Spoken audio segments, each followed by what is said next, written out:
ನಾನು ನಿಮ್ಮ ಪ್ರೀತಿಯ ಲತಾ ನವೀನ್. ಸ್ನೇಹಿತರೆ, ಎಲ್ಲರೂ ಕೂಡ ಹೇಗಿದ್ದೀರಾ? ಚೆನ್ನಾಗಿದ್ದೀರಾ ಅಂತ ಭಾವಿಸ್ತೀನಿ. ನಾನು ಕೂಡ ಆರಾಮಾಗಿದ್ದೀನಿ. ಸ್ನೇಹಿತರೆ, ಪ್ರತಿ ತಿಂಗಳು ನಿಮ್ಗೆ 1200 ರೂಪಾಯಿ ಸಿಗತ್ತೆ ಈ ಯೋಜನೆಯಡಿಯಲ್ಲಿ. ಸೊ ಇಲ್ಲಿ ಮಹಿಳೆಯರು ಕೂಡ ಅರ್ಜಿಯನ್ನ ಸಲ್ಲಿಸಬಹುದು, ಹಾಗೆ ಪುರುಷರು ಕೂಡ ಅರ್ಜಿಯನ್ನ ಸಲ್ಲಿಸಿ ಪ್ರತಿ ತಿಂಗಳು ನೀವು 1200 ರೂಪಾಯಿ ತರ ನೀವು ಹಣವನ್ನ ಗಳಿಸಬಹುದು. ಯಾವ ರೀತಿಯಾಗಿ ಅರ್ಜಿಯನ್ನ ಸಲ್ಲಿಸಬೇಕು, ಏನೇನ್ ದಾಖಲಾತಿಗಳು ಬೇಕು, ಹಾಗೆ ಎಲ್ಲಿ ಹೋಗಿ ಅರ್ಜಿಯನ್ನ ಸಲ್ಲಿಸಿದ್ರೆ ಪ್ರತಿ ತಿಂಗಳು ನಿಮ್ಗೆ 1200 ರೂಪಾಯಿ ಸಿಗತ್ತೆ. ಜೊತೆಗೆ ಗೃಹಲಕ್ಷ್ಮಿ ಯೋಜನೆ ಕೂಡ ಸಿಗತ್ತೆ, ಹಾಗೇನೆ 1200 ರೂಪಾಯಿ ಕೂಡ ನಿಮ್ಗೆ ಆಡ್ ಆನ್ ಆಗಿ ಸಿಗತ್ತೆ. ಹೇಗೆ ಅರ್ಜಿಯನ್ನ ಸಲ್ಲಿಸಬೇಕು ಅನ್ನೋದನ್ನ ಈ ವಿಡಿಯೋದಲ್ಲಿ ಕಂಪ್ಲೀಟ್ ಆಗಿ ತಿಳಿಸ್ಕೊಡ್ತೀನಿ. ವಿಡಿಯೋನ ತಪ್ಪದೆ ಕೊನೆವರೆಗೂ ನೋಡಿ. ಹಾಗೆ ನನ್ನ ಚಾನಲ್ಗೆ ನೀವೇನಾದ್ರೂ ಹೊಸಬ್ರಾಗಿದ್ರೆ ಪ್ರತಿ ಸಾರಿ ತಿಳಿಸ್ಕೊಡುವ ಹಾಗೆ ಲತಾ ನವೀನ್ ಕನ್ನಡ ಚಾನಲ್ ಸಬ್ಸ್ಕ್ರೈಬ್ ಆಗೋದ್ರ ಜೊತೆಗೆ ಚಾನಲ್ಗೆ ಸಪೋರ್ಟ್ ಮಾಡಿ. ವಿಡಿಯೋನ ದಯವಿಟ್ಟು ನಿಮ್ಮ ಫ್ರೆಂಡ್ಸ್ ಅಂಡ್ ಫ್ಯಾಮಿಲಿಗೂ ಕೂಡ ಶೇರ್ ಮಾಡಿ ಸ್ನೇಹಿತರೆ. ಈ ಯೋಜನೆ ಅಡಿಯಲ್ಲಿ ಮೊದಲನೇದಾಗಿ ಮಹಿಳೆಯರು ಮತ್ತೆ ಪುರುಷರು ಇಬ್ರು ಕೂಡ ಯೋಜನೆ ಅಡಿಯಲ್ಲಿ ಅರ್ಜಿಯನ್ನ ಸಲ್ಲಿಸಬಹುದು. ಪ್ರತಿ ತಿಂಗಳು ನಿಮ್ಗೆ 1200 ರೂಪಾಯಿ ತರ ಸಿಗತ್ತೆ. ಹಾಗೆ ಅರ್ಜಿಯನ್ನ ಸಲ್ಲಿಸಲಿಕ್ಕೆ ನಿಮ್ಮ ಆಧಾರ್ ಕಾರ್ಡ್ ಬೇಕಾಗತ್ತೆ, ಬ್ಯಾಂಕ್ ಡೀಟೇಲ್ಸ್ ಬೇಕಾಗತ್ತೆ, ಹಾಗೇನೆ ನೀವು ವೋಟರ್ ಐಡಿ ಇರತ್ತಲ್ವಾ, ವೋಟರ್ ಐಡಿ ಕೂಡ ಬೇಕು. ಹಾಗೇನೆ ನಿಮ್ಮ ವರ್ಷದ ಆದಾಯ 20,000 ಇರ್ಬೇಕಾಗತ್ತೆ. 20,000ಕ್ಕಿಂತ ಹೆಚ್ಚು ಇರಬಾರ್ದು, 20,000 ಇದ್ರೆ ನಡೆಯುತ್ತೆ. ಸೊ ವರ್ಷದ ಆದಾಯದಿರುವಂತ ಇನ್ಕಮ್ ಸರ್ಟಿಫಿಕೇಟ್ ಕೂಡ ಬೇಕಾಗತ್ತೆ. ಇಷ್ಟು ಪ್ರೂಫ್ ಇದ್ರೆ ಸಾಕು, ನೀವು ಆರಾಮಾಗಿ ಅರ್ಜಿಯನ್ನ ಸಲ್ಲಿಸಬಹುದು. ಈ ಅರ್ಜಿಯನ್ನ ನೀವು ಬ್ಯಾಂಗ್ಳೂರ್ 1 ಅಥವಾ ಕರ್ನಾಟಕ 1 ನಲ್ಲಿ ಹೋಗಿ ಅರ್ಜಿಯನ್ನ ಸಲ್ಲಿಸಬಹುದು.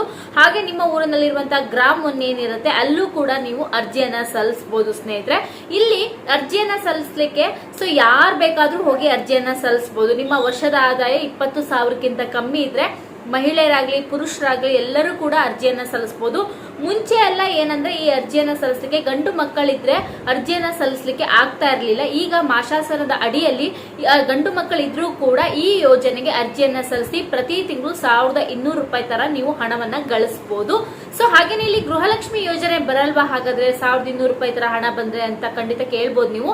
ಗೃಹಲಕ್ಷ್ಮಿ ಯೋಜನೆ ಕೂಡ ಬರುತ್ತೆ. ಇಲ್ಲಿ ಗೃಹಲಕ್ಷ್ಮಿ ಯೋಜನೆ ಏನಂದ್ರೆ ಕಾಂಗ್ರೆಸ್ ಸರ್ಕಾರ ರಾಜ್ಯದಲ್ಲಿ 5 ವರ್ಷಗಳ ಗ್ಯಾರಂಟಿ ಏನ್ ಹೇಳಿದೆ 5 ವರ್ಷಗಳ ಕಾಲ ಬರುತ್ತೆ. ತದನಂತರ ಕಾಂಗ್ರೆಸ್ ಸರ್ಕಾರ ಕಂಟಿನ್ಯೂ 5 ವರ್ಷಗಳ ನಂತರ ಬಂದ್ರೂ ಕೂಡ ಜಾರಿಯಲ್ಲಿ ಇಡಬಹುದು ಅಥವಾ ಕ್ಯಾನ್ಸಲ್ ಕೂಡ ಮಾಡಬಹುದು ಈ ಯೋಜನೆಯನ್ನ. ಬಟ್ ಈ ಯೋಜನೆ ಏನಂದ್ರೆ ಕ್ಯಾನ್ಸಲ್ ಕೂಡ ಇರೋದಿಲ್ಲ. ನಾವು ಎಲ್ಲಿವರೆಗೂ ಇರ್ತೀವೋ ಅಲ್ಲಿವರೆಗೂ ಈ ಯೋಜನೆ ಅಡಿಯಲ್ಲಿ ಪ್ರತಿ ತಿಂಗಳು 1200 ರೂಪಾಯಿ ತರ ನಿಮ್ಗೆ ಸಿಗತ್ತೆ.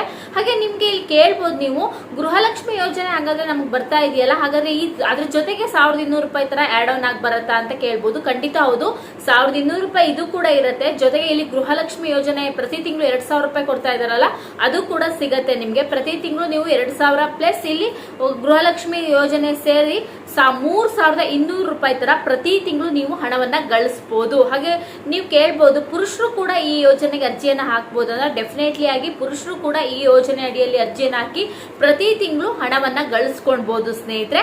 ಸೊ ಹಾಗೆ ನೀವು ಹೋಗುವಾಗ ಏನೇನ್ ತಗೊಂಡ್ಬೇಕು, ಮಸ್ಟ್ ಅಂಡ್ ಶುಡ್ ನೀವು ಇನ್ಕಮ್ ಸರ್ಟಿಫಿಕೇಟ್ ನ ನೀವು ಮಾಡಿಸ್ಕೊಂಡ್ಲೇಬೇಕಾಗತ್ತೆ. ಸೊ ನಿಮ್ಮ ವರ್ಷದ ಆದಾಯ 20,000ಕ್ಕಿಂತ ಜಾಸ್ತಿ ಇದ್ರೆ ಈ ಯೋಜನೆಯಲ್ಲಿ ಅರ್ಜಿಯನ್ನ ಹಾಕಕ್ಕಾಗಲ್ಲ. ಸೊ ಮುಂಚೆ ಎಲ್ಲ ಏನಂದ್ರೆ ಮನೆಯಲ್ಲಿ ಗಂಡು ಮಕ್ಕಳಿದ್ರೆ ಈ ಯೋಜನೆಗೆ ಅರ್ಜಿಯನ್ನ ಹಾಕ್ಲಿಕ್ಕೆ ಬರಲ್ಲ ಅಂತ ಹೇಳಿ ಒಂದು ರೂಲ್ಸ್ ಅನ್ನ ಮಾಡಿದ್ರು. ಬಟ್ ಈಗ ಮಾಶಾಸನದ ಅಡಿಯಲ್ಲಿ ಅರ್ಜಿಯನ್ನ ಹಾಕಬಹುದು. ಹಾಗೆ ಬೇರೆ ಯಾವುದೇ ರೀತಿಯಾಗಿ ಸರ್ಕಾರದಿಂದ ಸಿಗುವಂತ ಬೇರೆ ಸವಲತ್ತುಗಳನ್ನ ನೀವು ಪಡ್ಕೊಂಡೇ ಇರಬಾರ್ದು. ಅಂದ್ರೆ ಪಡ್ಕೊಂತಾ ಇದ್ರೆ ಖಂಡಿತ ಬರಲ್ಲ, ಪಡ್ಕೊಂತಾ ಇಲ್ಲ ಅಂದ್ರೆ ಈ ಯೋಜನೆ ಅಡಿಯಲ್ಲಿ ಖಂಡಿತ ನೀವು ಅರ್ಜಿಯನ್ನ ಹಾಕಿ ಹಣವನ್ನ ಪಡ್ಕೊಳ್ಬಹುದು ಸ್ನೇಹಿತರೆ. ಇಲ್ಲಿ ನಿಮ್ಗೆ ಗೌರ್ಮೆಂಟ್ ಯಾವುದೇ ರೀತಿಯಾಗಿ ರೂಲ್ಸ್ ಅಂಡ್ ರೆಗ್ಯುಲೇಷನ್ ಅಂತ ಮಾಡಿಲ್ಲ. ಹಾಗೆ ಪರ್ಟಿಕ್ಯುಲರ್ ಆಗಿ ಇವರೇ ಹಾಕ್ಬೇಕು ಅಂತ ಏನಿಲ್ಲ. ಮಹಿಳೆಯರು ಗಂಡಸರು ಇಬ್ರು ಕೂಡ ಅರ್ಜಿಯನ್ನ ಹಾಕ್ಬಹುದು. ಸೊ ಇದು ಕರ್ನಾಟಕದಲ್ಲಿ ಬಂದಿರುವಂತಹ ಒಂದು ಒಳ್ಳೆ ಯೋಜನೆ ಅಂತಾನೆ ಹೇಳ್ಬೋದು ಸ್ನೇಹಿತರೆ. ಹಾಗೇನೆ ಇಲ್ಲಿ ನೀವು ಕೇಳ್ಬೋದು, ಈ ಯೋಜನೆಯ ಹೆಸರು ಏನು ಅಂತ ಕೇಳ್ಬೋದು. ಯೋಜನೆ ಹೆಸರು ಬಂದ್ಬಿಟ್ಟು ಸಂಧ್ಯಾ ಸುರಕ್ಷಾ ಯೋಜನೆ ಅಂತ.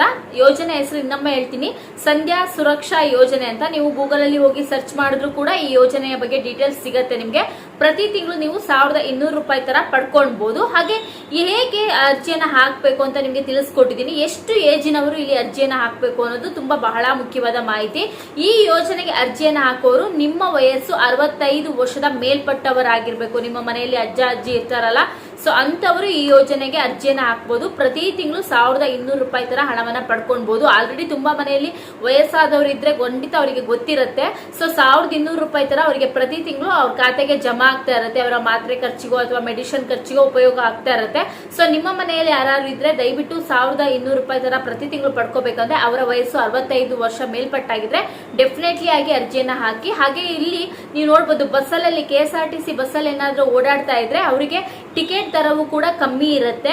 ಫ್ರೀ ಆಗಿ ಅಂದ್ರೆ ಈಗ ಒಂದ್ 40 ರೂಪಾಯಿ ಇದೆ, 20% ತರ ಡಿಸ್ಕೌಂಟ್ ಮಾಡಿ ಟಿಕೆಟ್ ದರವು ಕೂಡ ಕಮ್ಮಿಯಲ್ಲಿ ತಗೊಳ್ಬಹುದು. ಈ ಒಂದು ಕಾರ್ಡ್ ಅನ್ನು ಕೂಡ ಕೊಡ್ತಾರೆ ಅವರು.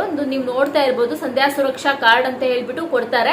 ಸೊ ತುಂಬಾ ಜನ ಮನೆಯಲ್ಲಿ ಈ ಯೋಜನೆಗೆ ಅರ್ಜಿಯನ್ನ ಹಾಕಿ ಹಣವನ್ನ ಪಡ್ಕೊಂತಾ ಇದ್ದಾರೆ. ನಿಮ್ಮ ಮನೆಯಲ್ಲಿ ಏನಾದ್ರೂ ಈ ರೀತಿ ಯಾರು ಹಣವನ್ನ ಪಡ್ಕೊಂತಾ ಇದ್ರೆ ಪಡ್ಕೊಂತಾ ಇದಾರೆ ಅಂತ ಕಮೆಂಟ್ ಮಾಡಿ. ಹಾಗೆ ಯಾರಿಗಾದ್ರೂ ನಿಮ್ಗೆ ಅಕ್ಕಪಕ್ಕ ಗೊತ್ತಿರೋರಿದ್ರೆ ಡೆಫಿನೆಟ್ಲಿ ಆಗಿ ಅವರಿಗೂ ಕೂಡ ತಿಳಿಸ್ಕೊಡಿ ಅಂತ ಹೇಳ್ತೀನಿ.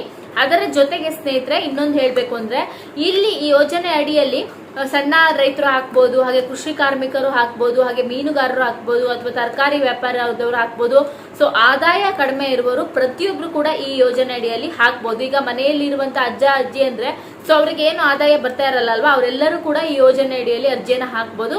ಸೊ ದಯವಿಟ್ಟು ಈ ವಿಡಿಯೋನ ಶೇರ್ ಮಾಡಿ.